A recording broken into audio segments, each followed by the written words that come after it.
The much-anticipated PS4 game Death Stranding is finally out for the world to tinker with. In many ways, it's a beautiful mess, one that is worth experiencing if you have the patience for it. You spend the majority of the game running, climbing, waiting, and stumbling through a beautiful and enormous version of America. You learn how to get from point A to point B with tons of cases on your back through failure and practice. The game plays out in a shared world, where cooperation from the community can bail you out of a tough spot with a helpful ladder or climbing rope. But you can't rely on strangers. The game requires you to make sure you plan well in advance before you venture out into the harsh wild of Death Stranding's fractured America. It reminds me of traveling in real life, especially the part about knowing what to take and what to leave home. So here's how Death Stranding can teach you how to pack more efficiently in real life and make traveling less stressful.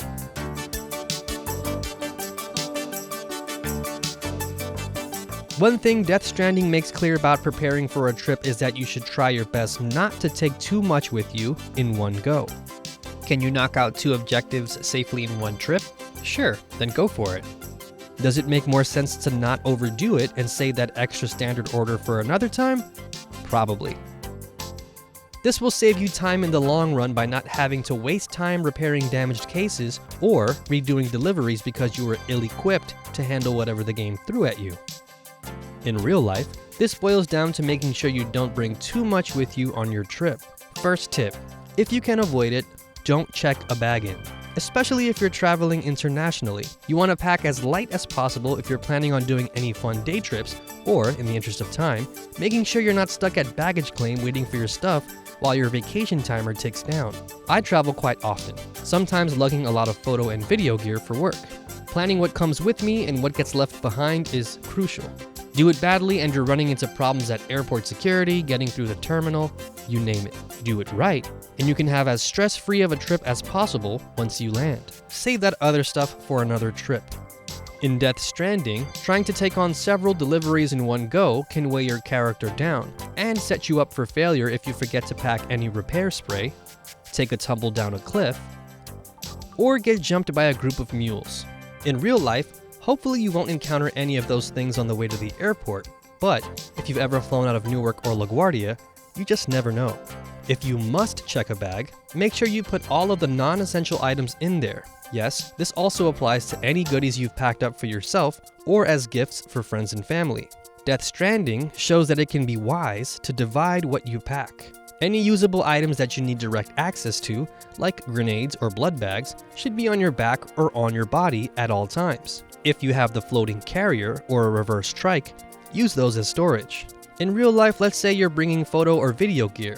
That will usually mean a tripod or a monopod that's just a little too big to attach to your backpack. Throw anything you can live without, like extra shirts or hoodies, in that tripod case, in the event that it goes missing. That can give you a little extra room in your carry-on. Using the right bags is key. I recommend carrying a backpack and an additional smaller bag that you can strap to your chest. If you can rig these 2 things together, they can count as one personal item if anybody is annoying enough to bug you about it. I bring this little bag I found at an outdoor hiking shop in Tokyo for my essential items, and I use it for everyday use when I commute here at home. This smaller bag should hold your essential items like your passport, cards, cell phone chargers, cash, and a portable charger. Think of these things as your blood bags. Without these things, you probably won't last long. Your backpack should hold any gadgets to kill time on the plane, your toiletries, an extra change of clothes, and any additional items you wouldn't cry over if they went tumbling down a steep cliff into the abyss. A carry-on bag is crucial for packing all of the things you'll need once you land and are settled in wherever you're staying. A smaller rolling case with wheels is ideal if you plan to walk around in whatever city you're in. Think of it as the floating carrier or the reverse strike. Unless you have bionic exoskeleton legs, that duffel bag might seem cute, but when it's stuffed with clothes and an extra pair of shoes, trust me, you'll feel differently when you're running down the terminal to catch your flight. Anticipate what you might need in terms of day-to-day needs, and bring things along that can serve multiple purposes. This is true in the game and in real life. Can that ladder in Death Stranding work to cross a gap and climb a short distance? Probably. This also applies to things in real life, like footwear or jackets. Do you really need to flex and bring 3 pairs of shoes? No, probably not. Wear a simple pair that you can slip on and off to get through security, and an extra pair if you want to feel fancy during a night out. In Death Stranding, you can unlock the ability to check the weather forecast to avoid timefall, which is basically rain that accelerates the rate at which things age or deteriorate. In the game, this helps you plan the right route to avoid the rain and preserve the condition of your packages.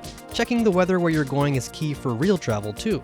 So if it is going to rain all week, you don't want to be stuck without a good pair of shoes or a jacket to keep you dry.